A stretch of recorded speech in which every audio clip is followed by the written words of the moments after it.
Dave, obviously a huge announcement today with the signing of Adam Coleman. It must make you a pretty happy coach today.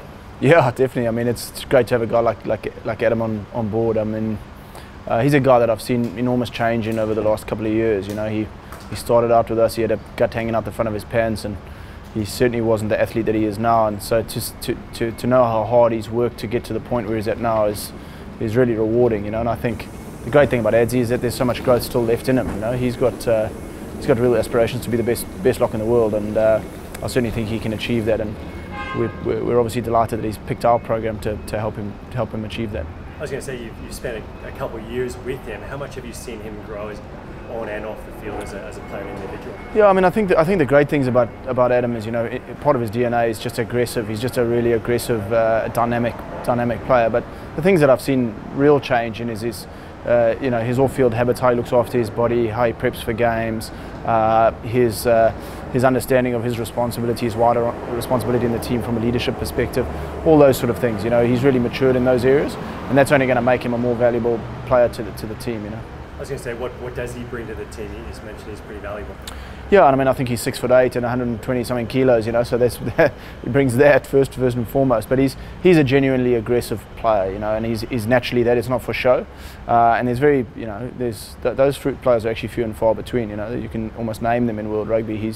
And that's special in your forward pack. You know, because he's when the going gets tough and the going gets dark, he's the first guy to climb in there. You know, so that's pretty special, and I think it's going to set a good tempo for the rest of our forwards.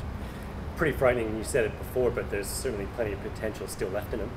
Yeah, that's the really nice thing about him. His best rugby is still ahead of him, you know. And I think to be honest, he's had a little surgery on his hand now. He's got to take these couple of weeks to just refresh himself, and he's got to come in again. We've got to work hard, because I think there's, you know, he's aspirational, we're aspirational, and there's a lot of work still to be done, you know. So that's the key thing.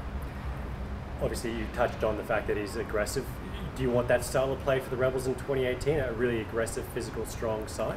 Yeah, I mean, you know, at the end of the day, rugby's a contact sport, you know. So, in my experience, the team that's prepared to physically dominate the other team, doesn't matter what the details are of that, tends to win the game, you know. So, first and foremost, we've got to be prepared to do that, and we've got to be prepared to be confrontational.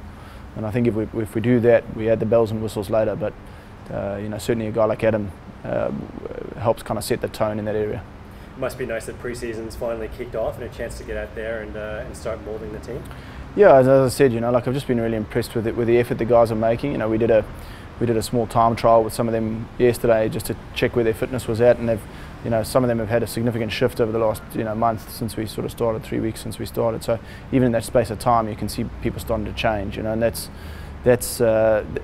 pleasing.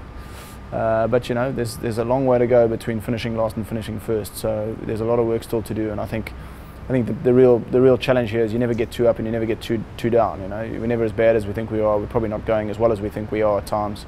We've just got to keep working, and the results will come our way. Well, what is in store for the boys over the next 2 months between now and kickoff? It's going to be plenty of hard work. Yeah, we need to be fitter. I mean, that's the basics of it. I mean, we in order to play the kind of rugby that we want to play, we have to be fit. So a lot of the focus over these next couple of weeks is around getting ourselves in a physical condition to be able to play, you know, a lot of that relates also to what the players are doing away from training. How do they look after their bodies? What are they putting in their bodies? How they're sleeping?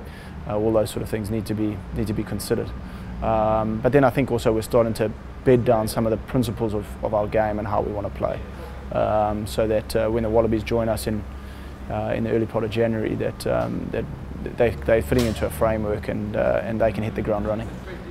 Just looking at the squad that you've got on paper, it must make you pretty excited. Yeah, obviously it does. I mean, we've got some really special players there, but I think the reality is, you know, that's just a piece of paper for now. You know, we're against the punching bag. We're 1-0 up, but you know, the reality is this is a very tough competition, and the margins in Super Rugby are very small. You know, if you look at some of the teams that have won Super Rugby over the past couple of years, you know, a year or two before they win, a lot of those teams are finishing outside the top 10. You know, so it shows that improvement is possible in a short space of time, but the margins are very, very small. And so we're going to have to come together as a group pretty quickly and work very hard to close those up.